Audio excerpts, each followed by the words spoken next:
Olá, tudo bem com você? Tudo bem com vocês? Hoje, né, último dia do ano e nós sabemos da importância que isso tem na vida de cada um. Para quem está me vendo hoje pela primeira vez, eu sou Marta Sibienque, do Grupo Sibien. Nós temos nosso canal de podcast, nós temos nosso Instagram. E nós hoje aqui nós viemos com uma finalidade de falar bem profundo no seu coração. Coisas que talvez você não pode estar festejando, talvez você está com algum problema muito sério. Todos nós que estamos nesse mundo, nessa vida, passamos por coisas que nós não gostaríamos, né, em certos momentos da vida.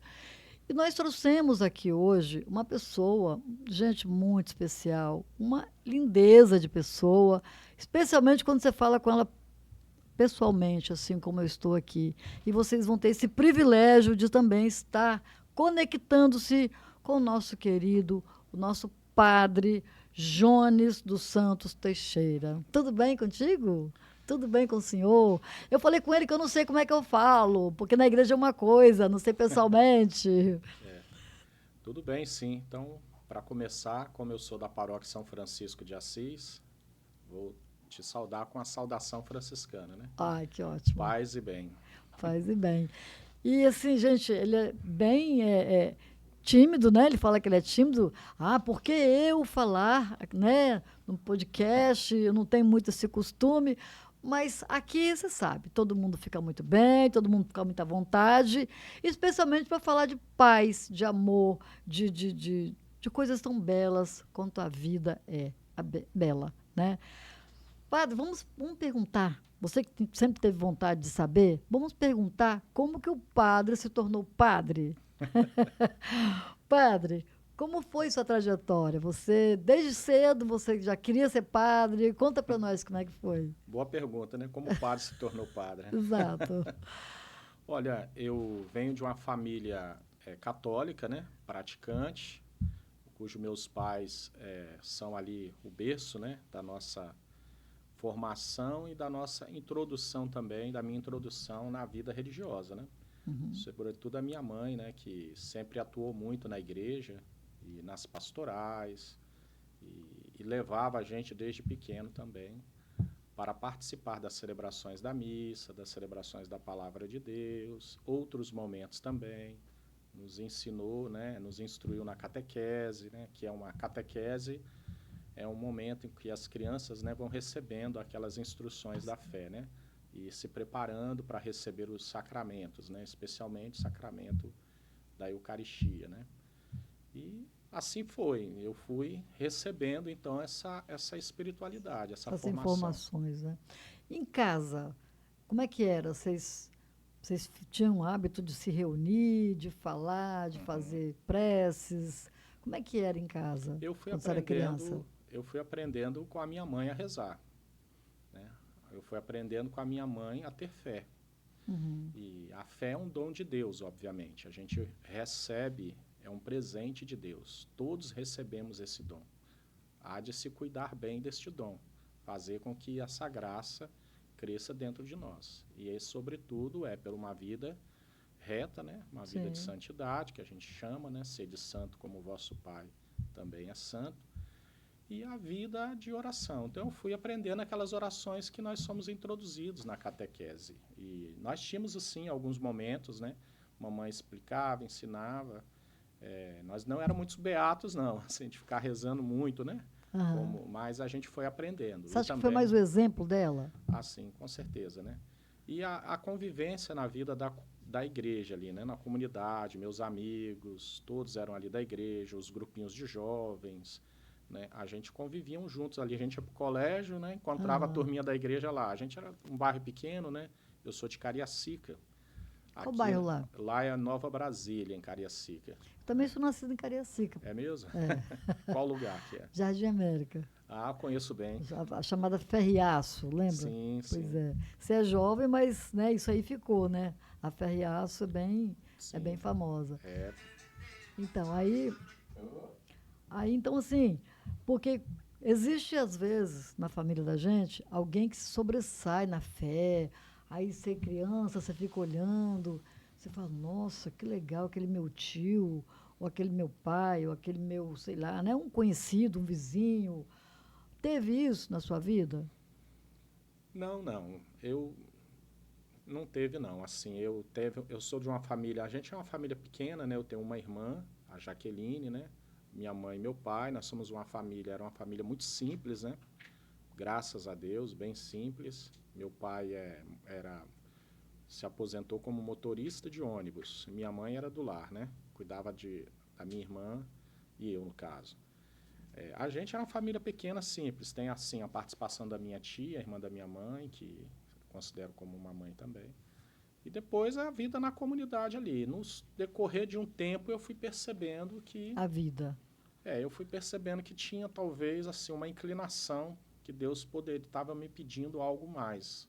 Embora eu já jovenzinho ali, adolescente, já envolvido em alguma coisa na comunidade, né, algumas ações pastorais, Uhum. caritativas, de oração com os jovens, com os adolescentes, eu sentia que tinha assim algo que me atraía mais. Sim. E comecei a ver quando os padres passavam por lá, poxa, que legal, Bom. que bom, né? Quanta coisa bonita ele pode realizar, como ele é importante ali, e tudo aquilo que eles ensinavam, falavam, faziam, realizavam, né? Como que eles iam visitar as famílias necessitadas, doentes, né? Levavam a palavra. Aquilo tudo foi, e sobretudo o amor, né? Pela igreja, pela palavra de Deus. Mas eu não ainda me vi ainda como um chamado especificamente para padre, não, né? Mas lá na frente, depois, eu fui passar por uma experiência mais forte com Deus, né? Sim. E aí Alguma sim, doença, alguma coisa não, assim? não, foi um momento de contato pessoal, que a Uma gente chama. experiência com Deus. Na vida religiosa, na vida dos místicos, na história da igreja, os grandes homens e mulheres de Deus, eles têm falam-se dessa experiência com Deus. O próprio Paulo, Cristo, Dante, né? é. Essa experiência pessoal, a gente chama. Então eu passei por esse momento, assim, o meu momento, né, com Deus, que Sim. foi o meu encontro pessoal com Ele. Coisa linda. Nesse momento, a minha vida eu vi diferente, eu percebi diferente. Eu vi assim que era a minha aptidão. Missão de vida. Aí eu fui confiando, né? Não é fácil. É uma caminhada longa, né? Até o sacerdócio, né? De muito estudo, de muita abnegação, né? De renúncias, né? Alguns colegas falaram para você, deixa disso. Para com isso, vem ficar com a gente. Não, não. A turma lá ficou.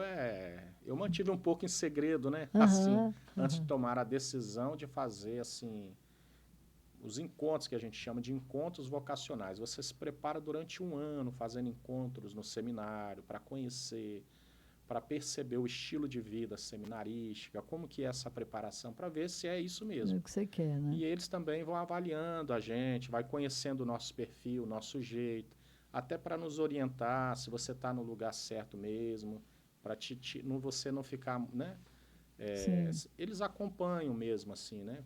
E isso é muito bom, importante, porque no final deste ano o jovem tem um discernimento, e o acompanhamento é feito tanto por sacerdotes, uma equipe, né, que a gente chama equipe de formação, que tem uma boa formação para isso, né? Sim. Também psicólogos, né, que acompanham, e outros seminaristas também. Então é toda uma equipe, né, que vai te ajudando ali e você vai percebendo no Em nenhum final. momento depois que você decidiu, você, o senhor pensou assim, não, titubeou, assim, ficou meio que na dúvida.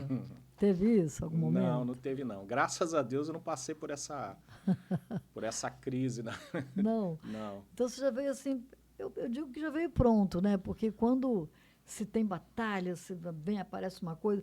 A história, por exemplo, do Papa, né? Do nosso Papa Uhum. aí, ele teve uma pessoa que ele gostou muito, né? Sim. Queria até se casar, e aí ela falou que não casava com ele.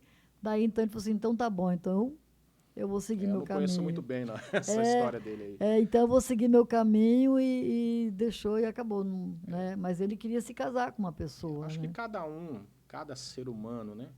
Cada homem, no caso aqui específico, nós estamos falando da vocação sacerdotal, tem a sua experiência, seu caminho com Deus. Quando Jesus diz, quem quiser ser meu discípulo, renuncie a si mesmo, tome a sua cruz a cada dia e siga-me. Então, cada um tem as suas renúncias a fazer. É uma escolha livre, deliberadamente, por amor a Cristo. Claro que você pode, você gosta de outras coisas, você tem outros amores na vida, outras coisas que você gosta muito de fazer, mas você está trocando um desses amores ou esses amores por um amor muito maior. Você descobriu um chamado específico, Sim, como você descobriu sua vocação, a entendi. sua aptidão. Eu descobri a minha. E a minha está relacionada a esta via espiritual, mística, né, sacerdotal. Então, não é fácil esse caminho, como todos os outros caminhos também exigem disciplina, abnegação, estudo, empenho, coragem, fortaleza, resiliência, né, paciência, saber esperar, saber o momento de falar, o momento de calar. A família tem muito orgulho disso? É demonstrado isso, a sua família? Ah, sim. Não pai e mãe só, né? Toda assim a família, tios, a família inteira. Talvez alguns, né, da família, não vou dizer assim, ah, meu Deus, esse rapaz, o que ele vai fazer, né, da vida dele? Mas hoje isso é muito tranquilo. Hoje eu tenho assim uma relação muito boa com todos os familiares, né? Tem essa é legal ter assim, né, para eles também, né? Ah, na família nós temos um padre. Né? E É, para minha mãe, para o meu pai, para minha família ali, né?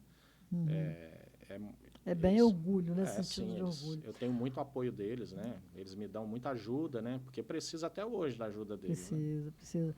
Agora eu fico pensando assim, como que é que quando o senhor está com seus fiéis, Certo. porque é lidar com muita gente, de todo É, tipo de pessoas, né?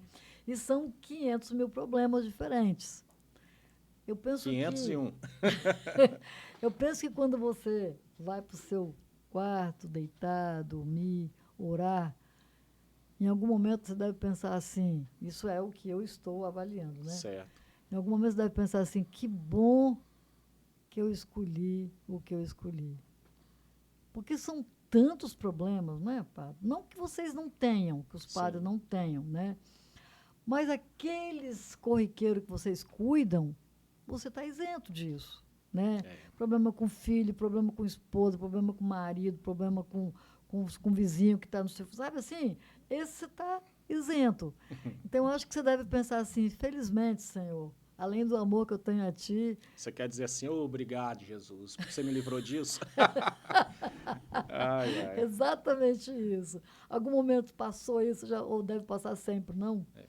Primeiramente, assim, um padre, ele é pai, ele é pastor, ele é sacerdote, sabe?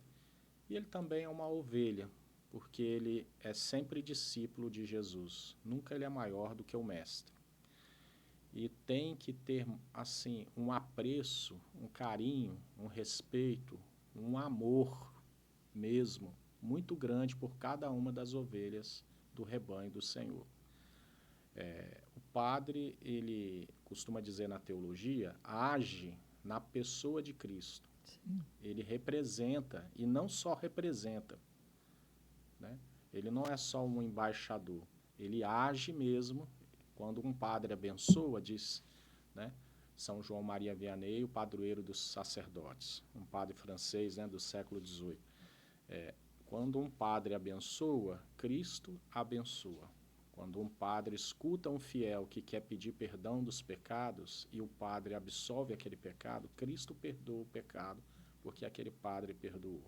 Então, há uma graça que nós levamos sobre nós, como diz o apóstolo São Paulo, né? Trazemos um grande tesouro em um vaso de argila. Então, assim, eu como sacerdote, eu tenho o maior respeito por todas as situações que cada um deles estão vivendo. Sim. E eles partilham, sim, muitas dores e alegrias comigo.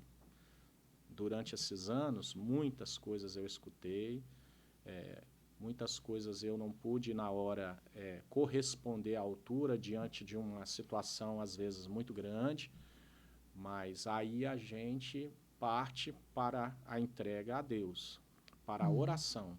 E aí eu creio que Deus, verdadeiramente para Ele, nada é impossível. Que o Senhor abençoe essa pessoa, lhe dê os dons necessários para que ela possa superar essa tribulação, essa adversidade que ela está vivendo. Naquilo que eu possa fazer, que é quando é uma coisa material, quando é uma situação assim, que está à minha altura, o padre vai fazer, porque faz parte da nossa missão. E faz por amor, desinteressadamente, sabe? Então, muitas vezes eu acordo de manhã, bem cedo, eu levanto muito cedo, né? Faço as minhas orações. Eu sou uma pessoa que gosta de fazer atividade física, né? Mas muitas vezes já tem lá alguns recados para mim. Padre, o senhor pode ir no hospital? Está fulano assim, assim, assado. O hospital deu tantas horas. Ou diz que essa pessoa pode vir a óbito a qualquer momento. O senhor pode dar a unção dos enfermos? Então, a primeira das primeiras coisas, eu já vou para o hospital. Daqui a pouco eu já vou para um cemitério para fazer uma exéquia. Daqui a pouco eu já estou atendendo uma pessoa que está com uma situação assim, que quer partilhar.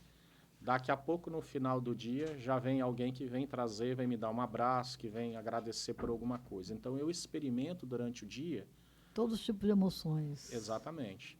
E eu preciso estar preparado para essas situações e tratar isso com muito respeito. Sim. Porque o Senhor está permitindo essas pessoas virem até mim. Eu fui constituído para isso. Isso, maravilha, muito então, bacana. Então eu tenho que ter eu tenho que estar inteiro. Habilidade, bem ligado com Deus. Exatamente. Então, um sacerdote, um padre, ele se prepara para... não é uma profissão. Padre não é profissão. Ele é um sacerdote, ele é padre. O seu ser foi tocado por Cristo. Na sua ordenação, o ser do padre, o ente do padre, aquele homem foi tocado pelo Senhor por uma graça indelével, que o Senhor nunca mais irá retirar, porque as ações de Deus são eternas. Sim. São teândricas, né? E até a gente diz o seguinte, que Deus está sempre no mesmo lugar, na mesma direção. Nós é que nos afastamos ou que nos achegamos até Ele. Então, o que Ele nos deu, Ele não tira, né? E aí, padre, a gente, né, conhece as denominações, as religiões, então nós sabemos, a Bíblia de Gênesis a Apocalipse, a gente sabe que é toda ela, né, Velho Testamento, Novo Testamento, e profecias, né? Nós temos muitas profecias. Aí temos guerras lá da Ucrânia com a Rússia, sempre tivemos guerras, a história mostra isso, né? Mas como nós estamos no hoje, né, no agora, aí temos lá a guerra lá da faixa de Gaza, aquele povo lá que vive em conflito. Como que a Igreja Católica, como que um padre... É falado sobre isso nas missas? Alguém pergunta para o senhor?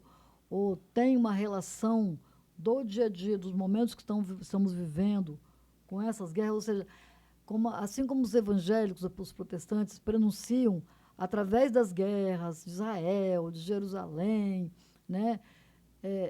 Olha, Jesus está próximo de voltar e tal, né? Estamos próximo do fim. A Igreja Católica fala sobre isso, os fiéis perguntam sobre isso, ou isso é só coisa lá do protestantismo, das igrejas evangélicas?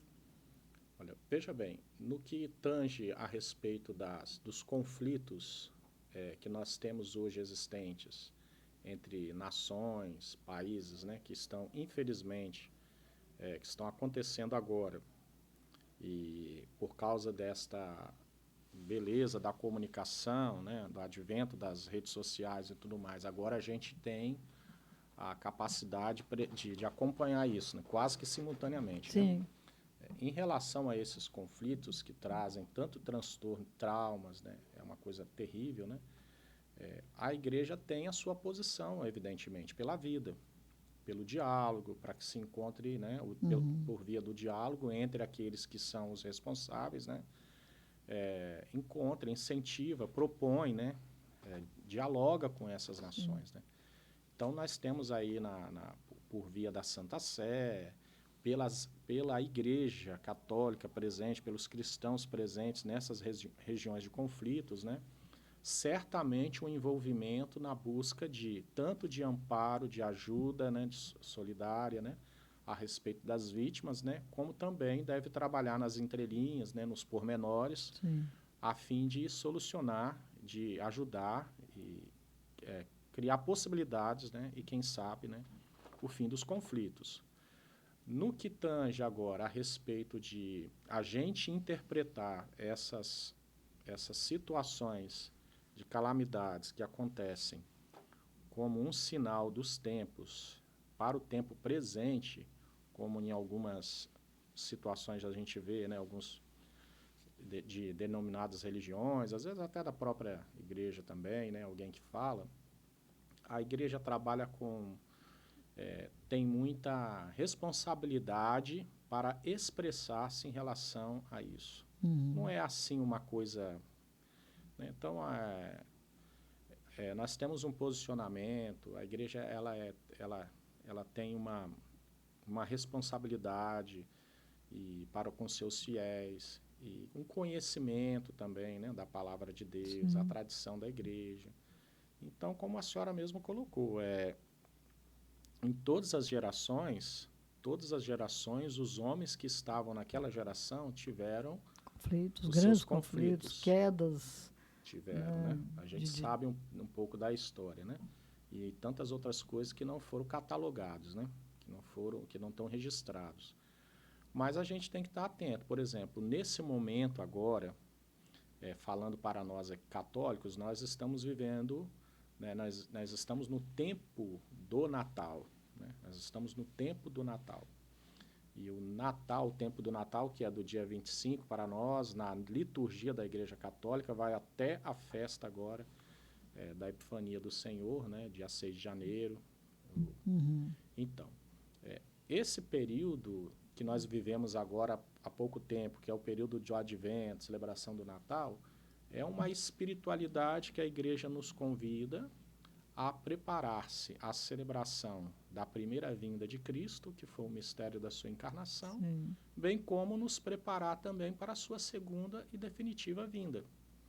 Então a igreja sim crê. Então a igreja crê. Claro, ela crê e Jesus professa que o Senhor virá. O dia e a hora são incertos, mas que ele virá é certo. Nem o próprio Jesus sabe, só Deus, o Pai, né? Exatamente. Então, temos essa citação, né, quando um dos seus discípulos, né, pergunta a ele, quanto que se dará isso, né? Porque a igreja, no princípio, ali, né, então, os discípulos pensavam que sua vinda seria iminente, né? Então, assim, a gente tem que se preparar, vigiar, orar, né, preparar o coração, né, guardar a fé, né?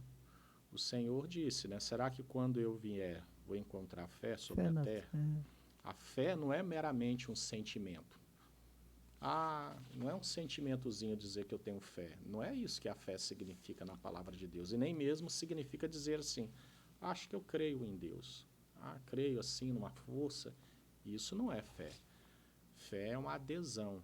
É um seguimento à pessoa de nosso Senhor Jesus Cristo. Ele é o centro da nossa vida. Ele é aquele que ilumina os corações, que ilumina o mundo. Ele é o Salvador. Ele é o caminho, a verdade e a vida. Ninguém vai ao Pai senão por mim. Não existe outro caminho. Não existe outro atalho.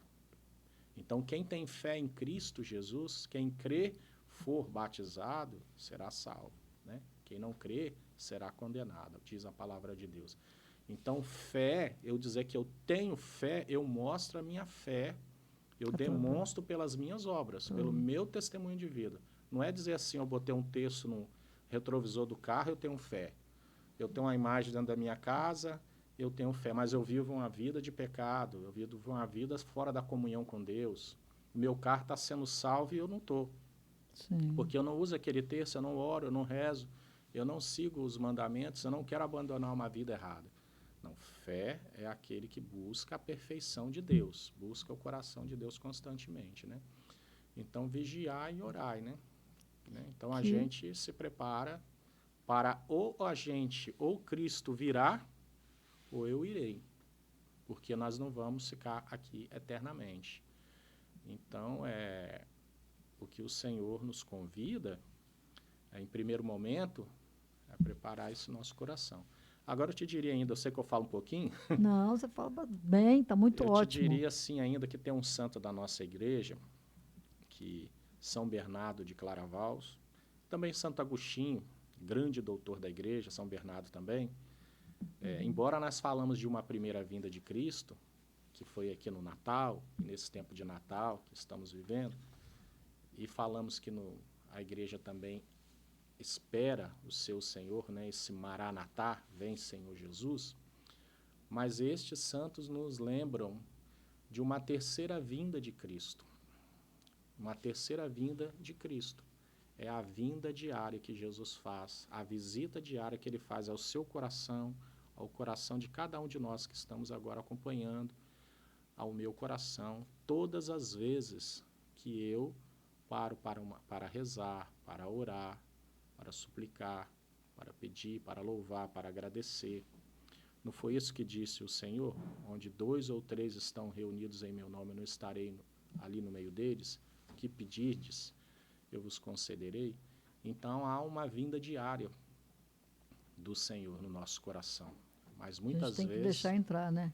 muitas vezes a gente não está abertos, É, nós não deixamos a não nossa permitimos, né? porta do coração, nem da nossa casa. A gente tem uma vida totalmente desconectada das coisas de Desconectado, Deus. E aí, descrente, né? como é que ele vai permanecer em nós se nós não permitimos que ele venha? Tem uma passagem, né, do livro do Apocalipse, no capítulo 3, acho que é versículo 15. Eis que estou à porta e bato. Quem Se, quiser ouvir, se você abrir, eu entro, e faço a ali refeição com ele, né? Então, é uma situação, né? Então, essa vinda diária de Cristo no meu coração. Às vezes eu estou esperando uma vinda iminente, que está acontecendo catástrofes, aquilo. E eu aqui, Recebo o Senhor, tem a possibilidade de recebê-lo ou de negá-lo. sim. O que que o padre falaria para as pessoas neste momento? Que mensagem que o senhor daria, visto que, como eu disse no começo, conhecemos, né, o senhor conhece tantas pessoas, tantos problemas diferentes, mas que às vezes todas elas se resumem num problema, talvez falta de amor, falta de fé, falta de tolerância, as pessoas são tão imediatistas, elas querem tudo para ontem, para já, né? Não dão um passo de cada vez, pede, já quer receber na mesma hora. Então, assim, diante de todos esses eventos, de todos esses conflitos que existem, qual a mensagem que o senhor deixaria, não só para 2025, né? Mas ainda esse 2024 e para ficar nos corações? Olha, interessante, por exemplo, no ano de 2025, agora, nós estamos às portas de 2025, não sei se você está ciente, mas nós iremos celebrar os 2025 anos do nascimento de Jesus. Sim. Esse ano, inclusive, o Papa Francisco convocou toda a igreja, né, todos os cristãos, a um ano chamado Ano da Esperança. A esperança cristã. Né? Nós esperamos, a nossa confiança, a nossa esperança, né, é em Deus. O que eu poderia dizer assim, né, para todos, o que eu percebo é que aquilo que você colocou, um dos dons, principal dom que São Paulo aponta, né, o amor. Eu acho que está faltando assim, no meio de nós, observar esse mandamento. Amai-vos uns aos outros como eu vos tenho amado. Eu acho que nós estamos seguindo por um caminho de muito individualismo. Acho que o mundo tem nos, infelizmente, levado a nos separarmos, a nos tornarmos muitas vezes pequenos rivais, disputas, sabe? Eu percebo assim que mesmo que inconscientemente a gente tem assim, a vida tem se tornado uma coisa muito no singular, cada um cuida do seu. Isso provoca em nós uma doença, porque nós somos constituídos, no meu entendimento, para sermos um com o outro, para sermos irmãos. Nós somos filhos do mesmo Pai, desse Deus Criador que é Pai, né? Nós temos, então, nós somos irmãos. O mesmo sangue nos remiu, que é o sangue de Cristo. Então, poderia dizer que a gente precisamos de experimentar e conhecer esse amor de Deus. E com esse amor de Deus, né, experimentando, amarmos mais uns aos outros, né? Sim. Então, acho que a felicidade da pessoa não está tanto no ter, no possuir, mas eu acho que está no âmbito mais profundo. Eu não digo assim, eu tenho felicidade. Eu posso dizer, eu sou feliz ou não sou feliz. Então, eu creio que a felicidade está no âmbito do ser, de um bem-estar consigo mesmo, né? E hoje está muito, especialmente nas redes sociais, isso está muito em evidência, né? Sempre as pessoas tiram fotos, estão sempre nos lugares mais lindos, vivendo os melhores Mas não momentos. sabemos se elas estão realmente felizes. Precisa de muita coisa, né? Às vezes, né, fica em busca de momentos para poder tapar um vazio. Então, eu diria assim que a felicidade, o bem-estar, né? A felicidade, a alegria, a satisfação, né? Se a gente experimentar o amor de Deus, amar mais uns aos outros, né? Buscar a amizade, buscar a reconciliação, acredito que nós faremos de um mundo melhor com este dom. São Paulo disse isso. Eu posso ter todos os dons, disse ele. Eu posso falar até a língua que os anjos falam. Mas não Posso fazer todo tipo de solidariedade. Posso fazer muitas coisas, mas se eu não tenho o amor, de nada vale. de nada. Esse amor não se confundir com paixões. Este amor que nós estamos falando é aquele amor ágape, como diz o Papa Bem Bento XVI. genuíno, né? É um amor incondicional, que não espera receber nada em troca. É um amor, né, verdadeiro, puro, né? Então, eu acho que o nosso mundo precisa amar mais no trânsito, Nossa. na família, o pai com os filhos, né, com os pais, dialogar, amar. Amar é cuidar, amar é respeitar, amar é dar a vez para o outro, amar é perdoar. Nós estamos tendo pouco essa virtude do perdão. Por isso tantas doenças, né? Tanta doença. Estamos tendo pouco momentos de misericórdia, de compaixão, porque cada um, a gente tem muitas vezes preocupado com o seu, né? Então eu não tenho o sentimento de compaixão com o irmão, né? Para se colocar no lugar do outro. Então cada um de nós pode tomar essa decisão. Eu posso tomar a minha decisão, você pode tomar a sua decisão de buscar amar mais uns aos outros, né? Estou aqui dizendo que nós vamos ser os ursinhos carinhosos, lembra aquele desenho? Mas cada um fazer a sua parte, né? Fazermos a nossa parte, que é, na verdade, ajudar a estar no Eu não vou outro. mudar o mundo, mas eu posso mudar a minha pessoa, né? A forma de ser. Com certeza vai. E aí isso contamina, isso é igual sorriso, né? Quando você começa a rir, né? Ou quando você está com muita raiva, você vê o outro sorrindo, te dá uma quebrada, né? Você fica assim, poxa, Quem mas pode mudar o outro? Ninguém. ninguém. Só Agora, ele. eu posso mudar. Eu tenho essa chave do meu coração. Eu tenho. E eu posso abrir. Eu posso fazer. Você pode fazer por você. Você não pode me mudar. Querer chegar para mim e fazer que eu tenho que mudar. Né? A gente pode dialogar. E eu posso me convencer se a proposta é boa. Então, eu posso. Se eu quero ser feliz, se eu quero mudar, se eu quero, eu tenho. Então, o que nós apresentamos? Nós temos que estar faltando uma grande referência. Está faltando para nós uma grande referência. A nossa referência é na política, a nossa referência é no Estado organizado, a nossa referência é nos ídolos que se constituem por aí. estes todos não podem ser colocados no pedestal mais alto, porque eles também são frágeis. Então, nós precisamos ir na verdadeira fonte do amor, que é Deus. Deus é amor, diz o evangelista, né? Diz a primeira carta de São João. Sim. Deus é amor, e quem ama conhece a Deus.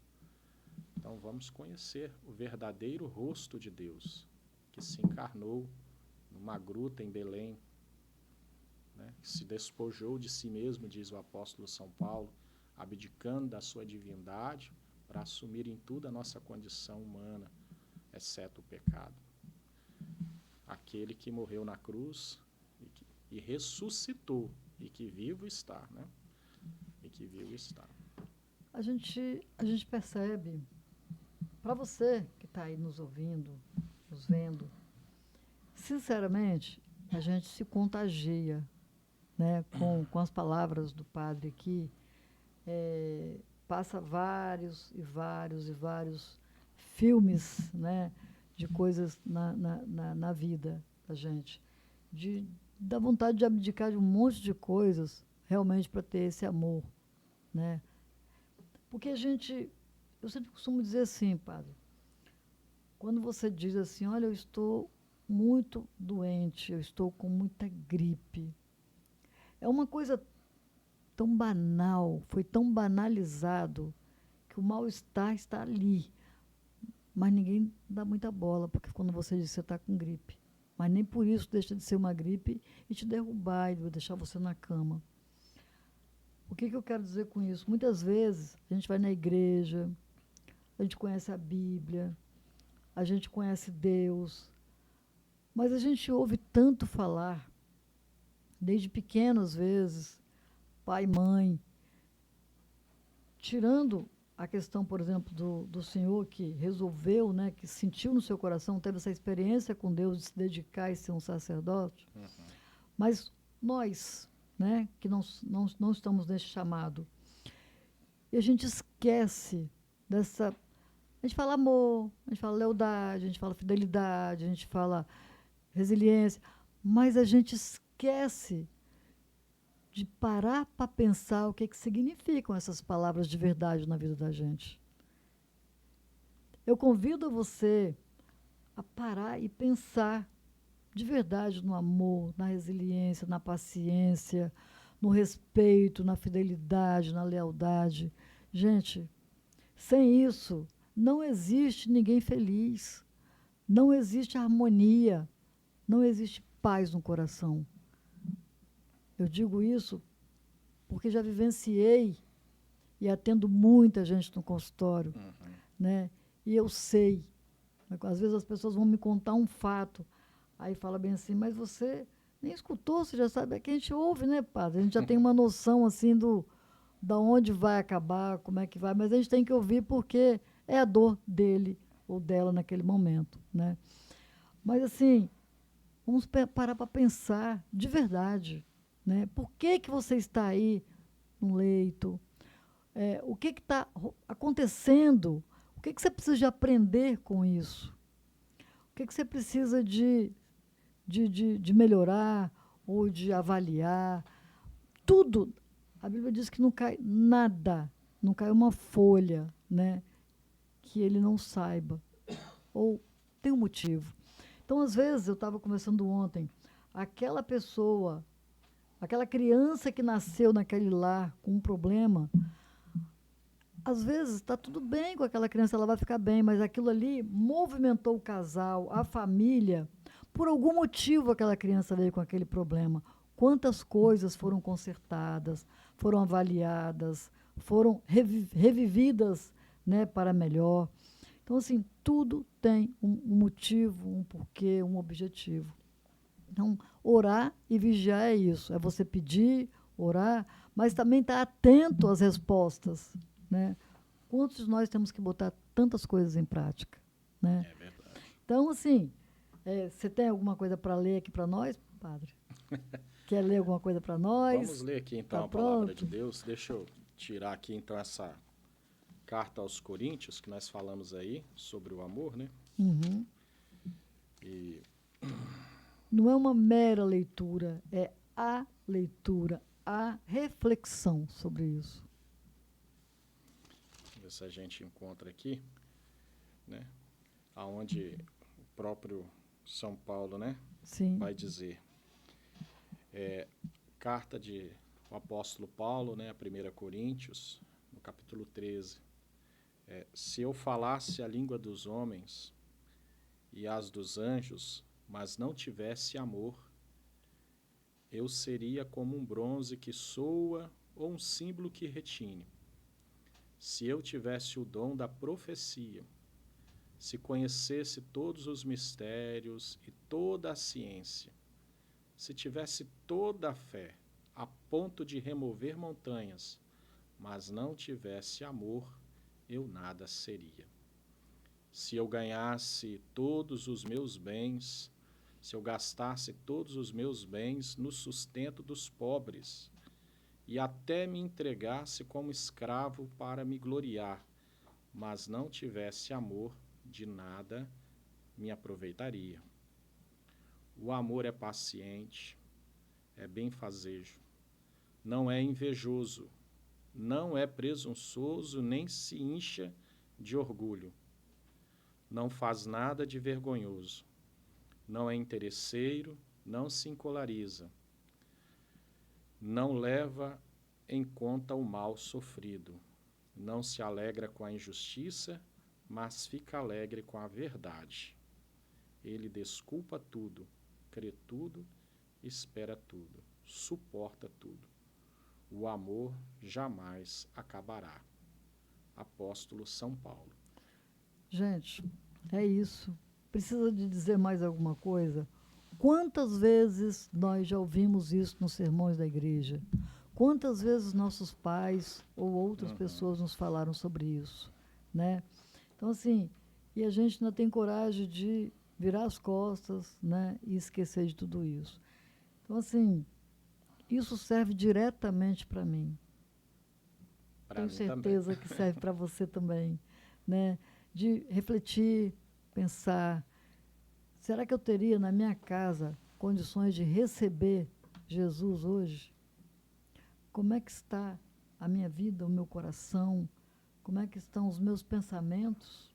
Porque as atitudes vêm, antes vêm os pensamentos, para depois vir as atitudes, né? Então, assim, é muito sério. É muito lindo e muito sério ao mesmo tempo, né? Muito bom. As Isso coisas de Deus, as coisas de Cristo, elas estão sendo muito banalizadas, né? Por isso que eu trouxe aqui o padre para, sabe assim, para no momento, às vezes é na dor que a gente experimenta algumas experiências importantes com Deus, né? Então, às vezes, no momento que a pessoa está mais precisando que ouvir esse podcast, que ver esse podcast, ela possa ser tocada, né, pelo amor de Deus, por esse amor tão sublime, né, que nós temos e que um dia a Bíblia fala que aqui na Terra aí isso tudo vai acabar, né? E aí você vai buscar o Espírito Santo, não tem aqui, não tem ali, a Bíblia não vai ter mais, você vai ler como qualquer papel, né? Serão dias difíceis, nós sabemos disso.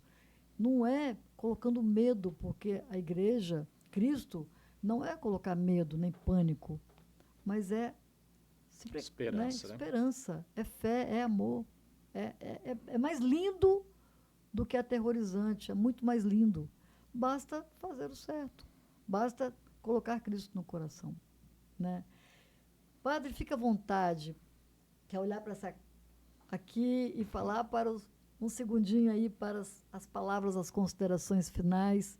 Fica à vontade se quiser fazer uma reza, o que você quiser fazer, fica muito à vontade, porque aqui, gente, é o nosso lugar. Fique à vontade. Muito bem, não, eu agradeço a oportunidade, né, o convite de participar aqui do podcast e fico muito feliz, que Deus abençoe a você, né, a senhora e toda a equipe também, Obrigada. abençoe aqueles que vos acompanham, que tenhamos realmente um ano de 2025, um ano de graça, de bênção, né, de aprendizados, né, de amadurecimento, né, de resiliência também, e um ano de amor, né, do amor de Deus no crescimento, no conhecimento do amor de Deus. Que Deus abençoe a todos né, paz e bem ao coração de todo mundo. Amém. E eu convido, agradeço imensamente a vocês de ter ficado esse ano todo de 2024 com a gente e convido a estar continuando conosco, porque você é a causa, né, principal para nós estarmos aqui. Nós trabalhamos com a saúde mental, nós trabalhamos para cuidar de pessoas. Isso faz toda a diferença. Essa é a minha missão de vida. Né? Preciso também de ser cuidada a todo instante. Né? E se eu não tiver Deus na minha vida, não tiver Jesus Cristo, conhecimento, e buscar praticar esse amor, de nada adianta, né, Padre? Isso mesmo. Eu agradeço ao senhor, né? Muito obrigado. Uma pessoa tão cheia de coisas para fazer, tão atarefado, tantas pessoas procurando, e me concedeu essa, né, essa felicidade, né, de estar aqui comigo e estar com vocês. Obrigada, Eliomar, obrigada ao Felipe, obrigada à minha irmã Esther, porque sem essas pessoas a gente não consegue fazer, né, nada sozinho. E a Stephanie, que ela que faz os posts, ela vai te buscar para pegar uma fotozinha para fazer, para botar nas redes sociais, ela é que faz, cuida dessa parte. Então, obrigada a todos, especialmente a vocês que estiveram sempre conosco. Muito bem.